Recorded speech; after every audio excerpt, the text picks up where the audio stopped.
And welcome back to Lantern Corps video today on Tuesday. As it always is, Lantern Corps Tuesdays, as it pretty much is. And this one comes up from David Reyes, who asked the question, what is the Lantern Corps of Mob Psycho? Or Tatsumi, oh god, what's his actual name? What is Mob's? Mob is what he's known by, because it's, like in like the Japanese, that's kind of like the kanji for what his name ultimately, like, can be, kind of like how, Izuku Midoriya's name can be translated to Deku. Kageyame, what's his full freaking name here? Kageyame something or other. I will find it. I swear to God. If you're not familiar with how many Mob Psycho things I've done, I don't watch this series. Main character. There we go. Main character. What was his name? It is Shigoi? Shigeo? No, it's not Geo. It'd be Shigeo Kageyame. The Kageyame thing I can say, because I know Kage and Yama, so it's Kageyama. I'm going to go with Shigo Kageyama. I'm probably dead wrong on that first name. Anywho, so, what Lantern Corp does this character belong in? And that being said, despite the fact I don't watch or read the series, I do know enough about the series to know that this is a very unique case. Because his powers are actually direct. I mean, in the world of Mob Psycho, you have psychics, and he's among the most powerful psychics, among the most powerful characters in the series. But his powers are directly linked to his emotions. So at any given point in time in the series, it's very possible he qualifies for any of the standard 7. I can already tell you, he's not a Black Lantern, and even though he's living, I doubt he's much of a White Lantern. Although he's done some feats that could at least push him closer than your average standard living character. But no, at any point in the series, he most likely could have qualified for any of the Lantern Corps of the base 7. With the exception of a couple. Excuse me.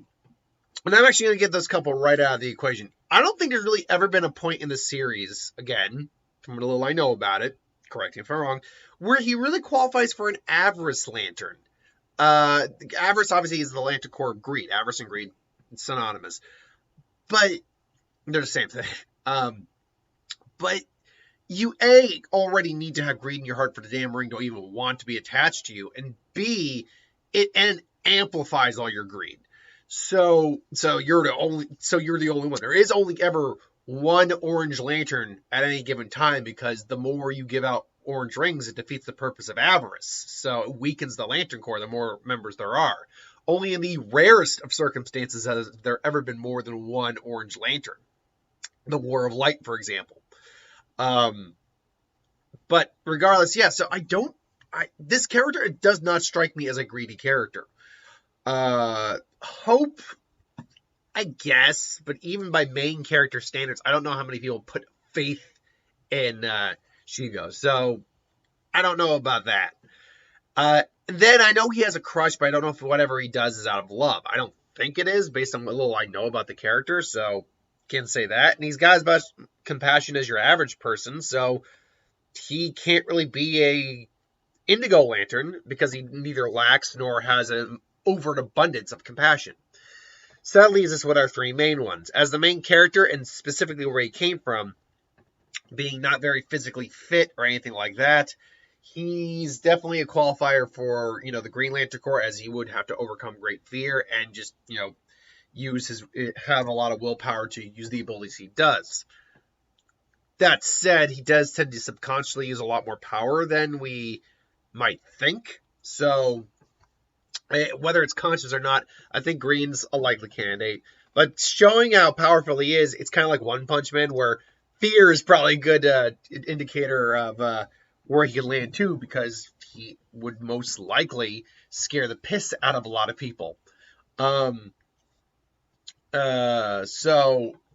we've seen the fact that a lot of people are afraid of just how powerful he is, from the bits I've seen.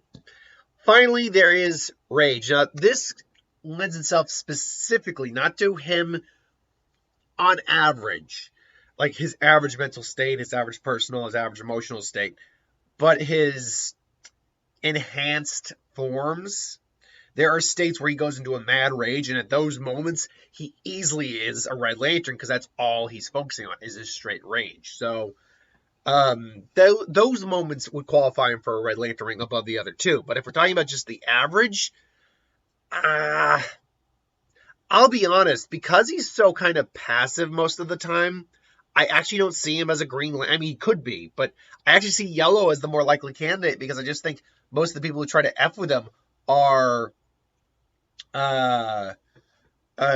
just, afraid of him. When they see what he can do, he's I think he is actually pretty scary. So I would personally go with a Fear Lantern Corp mob just because of what we've seen him do to other people, what other people have seen him do to other people, so and how far that extends to scaring the crap out of someone.